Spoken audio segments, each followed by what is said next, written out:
The roof smells like dust and dried blood, and something chemical you stopped trying to identify after the first tour. You have been lying on this particular rooftop in Ramadi for 4 hours and 31 minutes, and you know the time exactly, because the habit of knowing the time exactly is what keeps operators alive, and the sun is now at the angle where it starts cutting horizontal through the gaps between buildings and turning the dust in the air into a bronze haze that sits between you and everything you are trying to see. The rifle under your cheek is a Macmillan TAC 338. It weighs 14 pounds unloaded. It is bolt action, which means it is slower than a semi-automatic, and that is the point.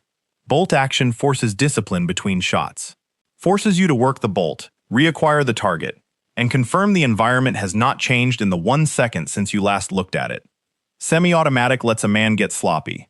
Lets a man chase the last shot instead of thinking about the next one. You have seen sloppy get good men killed. The TAC 338 does not allow sloppiness. Below the rooftop, a column of Marines is moving through a street that the map calls Route Michigan, and that every man who has spent time in Ramadi calls something considerably less printable. They are moving in a tactical column. They are doing everything right. They do not know that 2 blocks ahead, there is a man on a second-floor balcony behind a white curtain who has been watching them for the last 20 minutes, and who is holding an AK-47 and waiting for the column to reach the corner where the street narrows, and there is nowhere to go for cover in any direction. You know because you have been watching him watch them. Before I tell you what happens next, and whether those Marines make it around that corner, I need to ask you something. Chris Kyle is the most lethal sniper in American military history. 160 confirmed kills across 4 tours in Iraq. The enemy put a $20,000 bounty on his head that eventually rose to $80,000. They called him Al-Shaitan Ramadi, the Devil of Ramadi. Here is my question. What is the hardest part of being a sniper? Not the shot. The thing that comes before the shot and stays with you long after it. Comment below. Because the answer is not what Hollywood told you it was. The man behind the curtain has not moved in 11 minutes. Patience is either the mark of a professional or the mark of someone who is terrified and cannot decide whether to act. You have learned to tell the difference by watching the hands. Professionals move their hands with deliberate economy, conserving the small muscles because the small muscles are what you need when it matters. Terrified men grip too hard for too long, and their hands start to shake by the time they need them most. This man's hands have been still. He is a professional, which means the AK is already off safe, and the selector is already on semi, because a professional does not wait until the moment to prepare for the moment. Which means when the column reaches that corner, the first Marine is going to be dead in the first 2 seconds, unless you do something about it right now. The problem is the curtain. White fabric, light breeze off the Euphrates, moving it in slow, irregular intervals. You can see the shape of a man behind it. You can see the outline of a weapon. But fabric at a distance is its own kind of obscurement, and you are 680 meters from that balcony, and a curtain moved by a random breeze at the wrong moment can take a 338 round exactly far enough offline to mean the difference between stopping this and making it worse. So you wait for the curtain to move. You have been waiting for it to move for 11 minutes. The column below is 300 meters from the corner, 250. The breeze off the river does what breezes do. The curtain lifts. You breathe out half a breath and hold the rest, and the crosshairs settle, and you press the trigger rather than pull it, because pulling means your whole hand is involved, and your whole hand has tendons, and tendons have tremor, and tremor at 680 meters is the difference between the man you are aiming at and the window frame beside his head. The rifle fires. The curtain falls.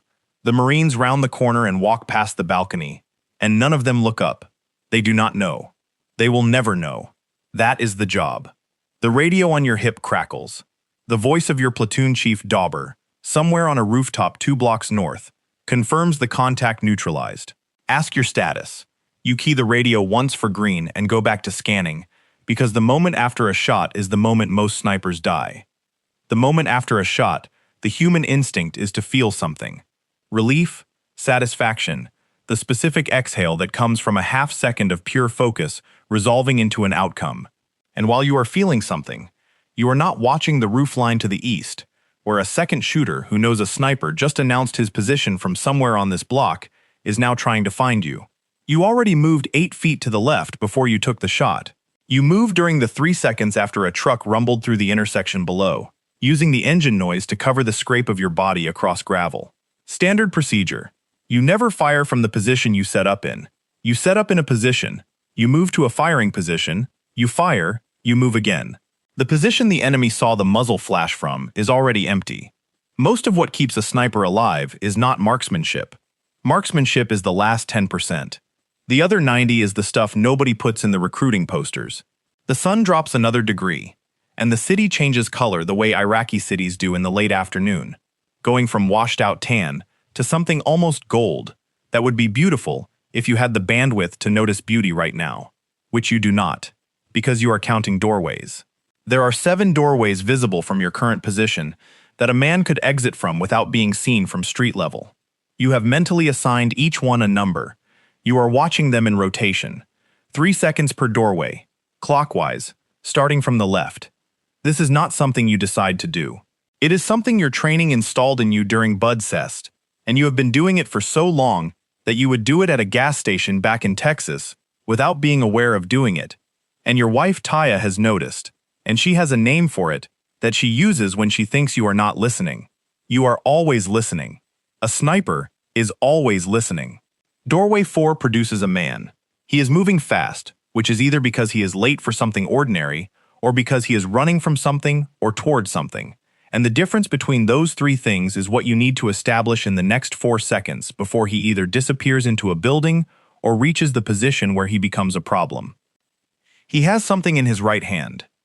At 510 meters, in the late afternoon haze, you cannot definitively identify what it is. It could be a weapon. It could be a phone. It could be a piece of market shopping. The rules of engagement are specific about this, and you are specific about the rules of engagement, because the rules of engagement are not bureaucratic interference. They are the moral architecture inside which you operate, and you have operated inside them for 4 tours and 160 confirmed kills, and every single one of those 160 was a hostile combatant who presented a clear threat to American or Allied forces. Every single one. You know this because you have reviewed every single one in your own mind more times than you can count, in the dark, in the hours after Taya has fallen asleep, and you are lying next to her with your eyes open, and the ceiling of your bedroom in Texas is doing nothing useful for you. The man with the object in his right hand reaches a second man standing at a corner. He passes the object to the second man. The second man looks at it. It is a phone. They are both looking at a phone. You exhale the rest of your breath slowly, roll your neck 1 rotation, and go back to counting doorways. The IED gets the Humvee at the north end of Route Michigan at 17:42. You know the time, because you are always counting time, and because the sound of a vehicle-borne explosive detonating in a confined urban street is a sound that resets every counter in your body to 0. The column below scatters to covered positions with the trained speed of men who have heard that sound before and know what it means for the 30 seconds immediately following it. What it means is secondary attack. The IED is not the weapon. The IED is the flushing mechanism. It moves the men in the column out of the vehicles and into the doorways and alleyways, and covered positions that the men who place the IED have already mapped, already selected, and already positioned shooters to cover. You know this because it has happened before, and before that, and because the tactics of urban ambush have not changed significantly since Fallujah in 2004, and you were in Fallujah in 2004. And you learned things there that did not make it into any official after-action report, because some things you learn in Fallujah stay in Fallujah, not because of classification, but because there is no form designed to contain them. You are already scanning the roofline to the east before the debris from the Humvee has finished falling. There. The third building from the corner, flat roof, a shape that was not there 30 seconds ago. A man with a weapon, standing at the roofline parapet, looking down at the scattered column below, and in the specific way that a man holds a weapon when he is about to use it, versus the way he holds it in every other context, you know he is about to use it. The distance is 910 meters. At 910 meters, the wind that has been coming off the river at roughly 8 miles per hour from the west-northwest needs to be accounted for in a way that is less calculation and more intuition after enough rounds downrange, a body knowledge that sits below conscious thought, the same way a pitcher does not calculate the physics of a curveball in the moment of throwing it. You adjust. You press. The man at the parapet drops. Below, the Marines in the doorways and alleyways are already establishing a perimeter, and the radio is alive with voices and the specific controlled chaos of American infantry doing what American infantry does, which is to process a crisis faster than the people who caused the crisis anticipated. You are back on the doorways before the radio traffic peaks. 3 seconds per doorway. Clockwise. Starting from the left. What the recruiting poster does not tell you, what the movie cannot quite get right, no matter how good the actor is the arithmetic. The arithmetic is simple. Every time you do not take a shot you could have taken, a Marine might die.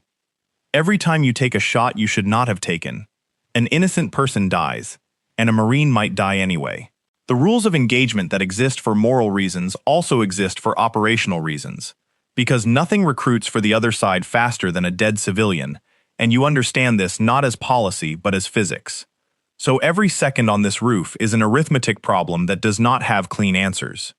You do the arithmetic anyway. You have been doing it for 4 tours. You will do it in Texas. You will do it for the rest of your life. The number the newspapers print is 160 confirmed kills. And that number is accurate. And you have never once thought about that number the way the newspapers think you think about it. The number you actually think about is the other one. The one you told D Magazine when they asked what number you would put on a billboard if you could. The number of people you saved. That is the number you do not know. That is the number you cannot confirm. That is the number that gets you out of bed in the morning, when the ceiling has been doing nothing useful for 3 hours, and Taya is asleep beside you, and the rooflines of Ramadi are still visible when you close your eyes. The radio crackles. Dauber's voice, north position, reporting a vehicle approaching from the east on Route Apple. Not a military vehicle. A white Opel sedan moving at approximately 40 kilometers per hour, which is too fast for a civilian in a neighborhood where a Humvee just exploded, and too slow for a vehicle trying to flee the area. The sedan slows at the intersection. Stops.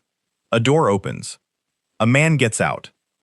He is carrying something long and narrow, wrapped in a piece of cloth, and the way the cloth hangs from the object, the weight distribution of what is under the cloth, is not the weight distribution of a carpet or a piece of furniture, or anything that belongs in the hands of a man getting out of a white Opel sedan in Ramadi, Iraq, in the 30 seconds after an IED attack on a Marine column.